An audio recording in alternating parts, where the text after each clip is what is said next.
Hello everyone, welcome to Him Education. This is Ankita Sharma. और friends, आज की जो वीडियो है उसमें हम डिस्कस करेंगे मल्टीपल चॉइस क्वेश्चंस जो कि बेस्ड हैं क्लास 7 जियोग्राफी के चैप्टर 1 जिसका नाम है environment. Okay, so first question से स्टार्ट करते हैं। The very first question is which of the following is not a component of human environment. कौन सा एक ह्यूमन एनवायरनमेंट का कंपोनेंट नहीं है? ह्यूमन एनवायरनमेंट मतलब ह्यूमन मेड, ऐसी चीज जो ह्यूमन मेड नहीं है, that is called the component of human environment. Option है हमारे पास land, community, religion and none of the above. तो सही आंसर क्या है इसमें से? Option A is the right answer. Let me have the pen. Okay, land. Land is not a component of human environment. Land क्या है? It is a natural, sorry, it is a component of natural environment. ठीक है, human made में क्या क्या आते हैं? Community जो है मैन ने डेवलप की है, रिलीजन ये भी मैन मेड है, ठीक है, और हो गया पॉलिटिकल सिचुएशंस जैसे होती हैं, या फिर फैमिली है, इंडिविजुअल है, these are all created by human. Next is question number 2। World environment day is celebrated on which of the following day. अभी अभी पीछे मनाया गया जून 5 को। जून 5 को जो है वर्ल्ड इन्वायरमेंट डे, हिंदी में कहा जाता है पर्यावरण दिवस, जो है वो 5 जून को जो है सेलिब्रेट किया जाता है। उसके अलावा ये डेट्स इसलिए मेंशन की गई हैं, जैसे मार्च 22 को कौन सा मनाया जाता है? World water day. World water day is celebrated on March 22, ठीक है। And April 22 it is celebrated as World Earth Day. Okay, you should note it down. World Earth Day मनाया जाता है। and May 22 it is celebrated as World Biodiversity Day. Okay, तो ये जो है आप नोट कर लीजिए।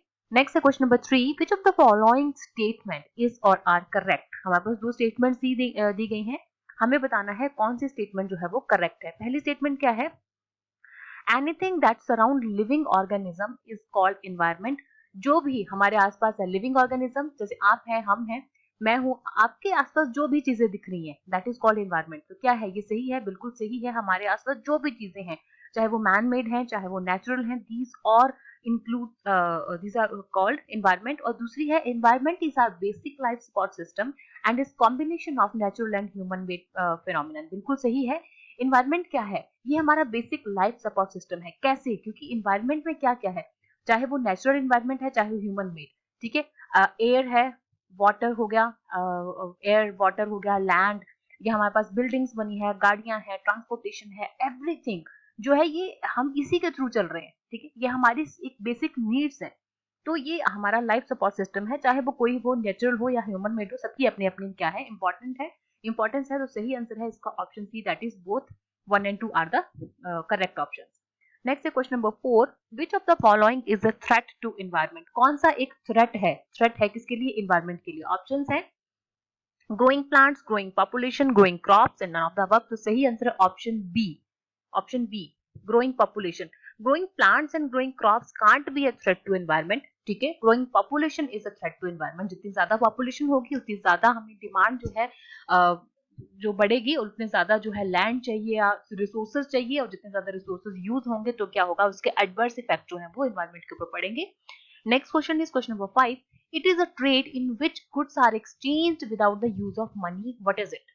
ऐसा ट्रेड, ट्रेड मतलब बिजनेस, ऐसा बिजनेस जिसमें जो है मतलब मनी का यूज नहीं होता, सिर्फ गुड्स एक्सचेंज होता है। गुड्स मतलब सामान, सिर्फ सामान एक्सचेंज होता है, मनी जो है उसमें यूज नहीं होता।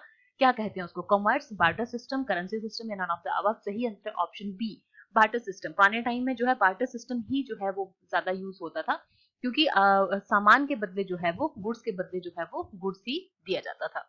नेक्स्ट है question number 6। Consider the following statements. दो स्टेटमेंट्स हैं हमारे पास। पहली स्टेटमेंट है aquarium is not a natural ecosystem, और दूसरा है land is component of human environment. हमें बताना है कौन सी करेक्ट है। तो क्या एक्वेरियम एक नेचुरल इकोसिस्टम है? नहीं। तो ये क्या है? करेक्ट है। Aquarium is not a natural ecosystem, aquarium is created by human. तो ये ह्यूमन मेड जो है वो और दूसरा है ह्यूमन मेड कंपोनेंट है। और land is a component of human environment. तो ये क्या है? Land is a component of human environment? No, land is not a component of human environment, it is a component of natural environment. तो कौन सी statement सही है? Only one. तो ओनली वन मतलब ऑप्शन सी यहाँ पे जो है वो राइट आंसर है।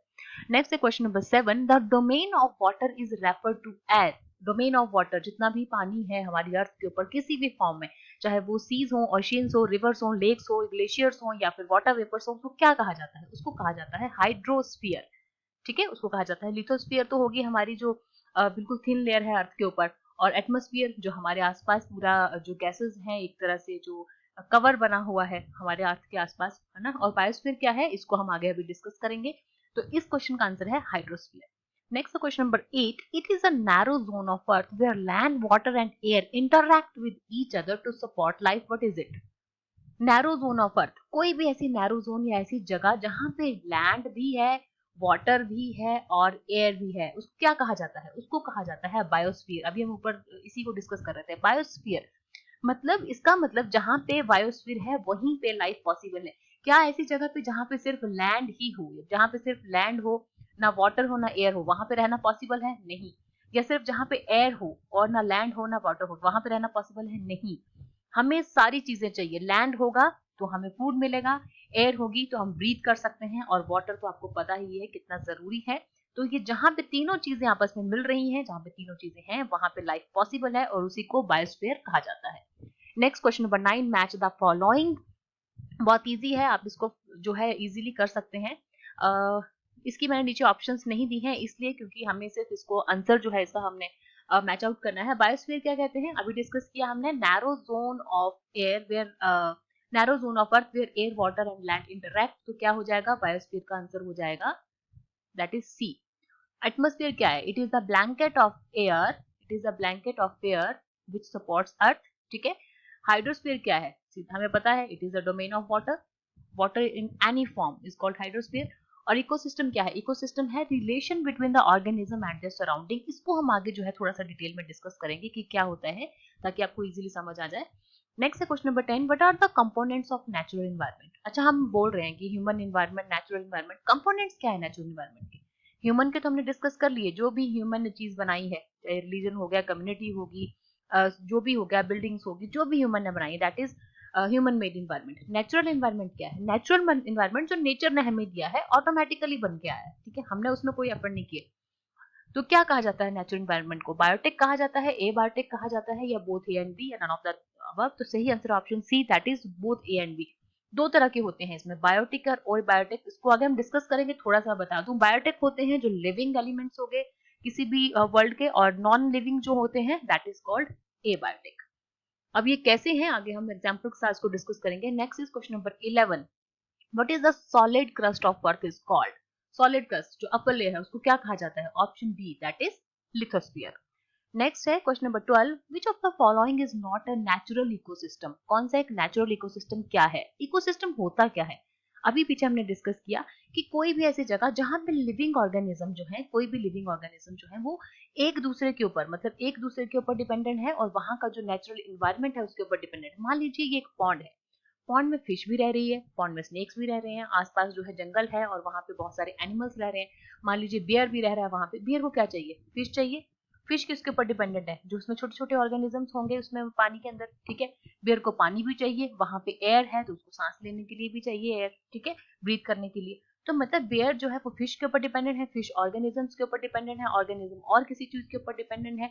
और इन सब चीजों को, इन ये जो सारे एनिमल्स हैं या ऑर्गेनिजम्स हैं, इनको एयर भी चाहिए और वाटर भी चाहिए। इसका मतलब कि वो अपने आसपास के एनवायरनमेंट के ऊपर डिपेंडेंट है, फिजिकल और केमिकल एनवायरनमेंट। मतलब जैसे एयर हो गया, एयर हो गया, वाटर हो गया, लैंड हो गया, उसके ऊपर डिपेंडेंट है। और साथ में वो अपने एक दूसरे के ऊपर भी डिपेंडेंट है, एक दूसरे के ऊपर भी डिपेंडेंट है, फूड के लिए चाहे किसी भी चीज के लिए। ठीक है, जैसे फूड चेन होती है। तो इसका मतलब उसको इकोसिस्टम कहा जाता है कि जहां पे जो लिविंग ऑर्गेनिज्म है वो एक दूसरे के ऊपर डिपेंडेंट है, और जो उनका एनवायरनमेंट है, आसपास का जो एनवायरनमेंट है उसके ऊपर भी डिपेंडेंट है। इसको नेचुरल इकोसिस्टम कहा जाता है। तो कौन सा एक नेचुरल इकोसिस्टम नहीं है, हमें ये बताना है। डेजर्ट एक नेचुरल इकोसिस्टम है? बिल्कुल है। ठीक है, क्योंकि हम ह्यूमन उसमें कुछ नहीं कर रहा, वहां पे जो चेन बनी हुई है अपने आप चल रही है। मतलब रेगिस्तान, ठीक है, वहां के जो ऑर्गेनिज्म होंगे अपने हिसाब से एक दूसरे के ऊपर डिपेंडेंट है, और वहां के एनवायरनमेंट के हिसाब से वो जो है वो डिपेंडेंट है। एक्वेरियम, एक्वेरियम क्या नेचुरल इकोसिस्टम है? नहीं, एक्वेरियम नेचुरल इकोसिस्टम नहीं है, क्योंकि ह्यूमन ने इसको बनाया है, वो क्रिएट किया गया है, वो नेचुरल नहीं है। फॉरेस्ट नेचुरल इकोसिस्टम है? बिल्कुल है। तो 12 का जो आंसर होगा that is option B, aquarium is not a natural ecosystem. ठीक है। नेक्स्ट है question number 15, the dash force of earth holds the atmosphere around is, कौन सी ऐसी फोर्स है जो अर्थ के अराउंड जो एटमोस्फियर है उसको होल्ड करके रखती है?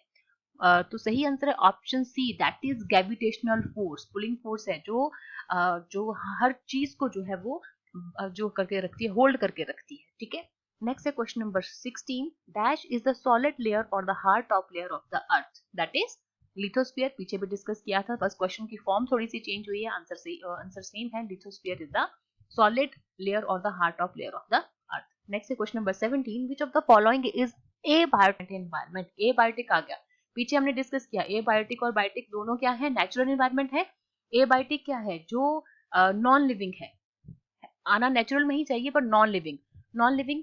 तो हम देखते हैं आंसर क्या दिया है, कहते हैं कौन सा एबायोटिक है, रिवर्स, माउंटेन्स, लैंड या ऑल ऑफ द अबव। सही आंसर है option D, all of the above. ये सारे ही क्या है, नेचुरल है और जो है नॉन लिविंग है। ठीक है, और नेक्स्ट क्वेश्चन है which of the following is biotic component of environment. अब बायोटिक आ गया यहाँ पे, मतलब नेचुरल है और लिविंग है, ये ध्यान देना है। बायोटिक मतलब लिविंग कंपोनेंट, जो भी जो है सांस ले रहे हैं लिविंग है, लिविंग ऑर्गेनिज्म, जैसे प्लांट्स हो गए, एनिमल्स हो गए, ह्यूमन हो गया, ये सारे क्या हैं, these are the biotic component of environment. तो ऑल ऑफ द अबव जो है इसका सही आंसर है। ये दोनों में आपने कंफ्यूज नहीं होना है, ए बायोटिक मतलब नॉन लिविंग, बायोटिक मतलब living. 19th question, dash is the thin layer of earth that surround the environment. सीधा सा आंसर है इसका atmosphere, atmosphere is the thin layer of earth that surround the environment, और environment को hold करके जो रखता है that is gravitational force of earth. And the last question is consider the following statements. दो स्टेटमेंट्स दी गई है हमारे पास। पहली स्टेटमेंट है ecosystem is formed by the interaction of all living, sorry यहाँ पे लिविंग होना चाहिए, all the living organism with each other and with the physical and chemical factors of the environment in which they live. बिल्कुल सही है ये, कि ecosystem तब क्रिएट होता है जो जहाँ पे एक जो लिविंग ऑर्गेनिज्म है वो अपने इन्वायरमेंट के ऊपर डिपेंडेंट है और एक दूसरे के ऊपर डिपेंडेंट है, तब इकोसिस्टम क्रिएट होता है। तो बिल्कुल सही है ये स्टेटमेंट। और दूसरी स्टेटमेंट है the relation between the living organism as well as the relation between the organism and the surrounding form an ecosystem। ठीक है, ये भी बिल्कुल सही है कि जो लिविंग ऑर्गेनिज्म है उनका जो है आपस में जो रिलेशन है और उनके जो सराउंडिंग है उनमें जो रिलेशन है उससे क्या होता है, जो इकोसिस्टम है वो बनता है। तो बोथ 1 and 2 आर करेक्ट। ठीक है, तो ये थे 20 क्वेश्चंस। आई होप ये क्वेश्चंस आपको हेल्प करेंगे। कोई डाउट हो तो आप कमेंट बॉक्स में पूछ सकते हैं। बाकी की वीडियो जो है वो आपको प्लेलिस्ट में मिल जाएंगी। थैंक यू सो मच, और चैनल को सब्सक्राइब कीजिए, वीडियो अच्छी लगी तो उसको शेयर कीजिए। Thank you.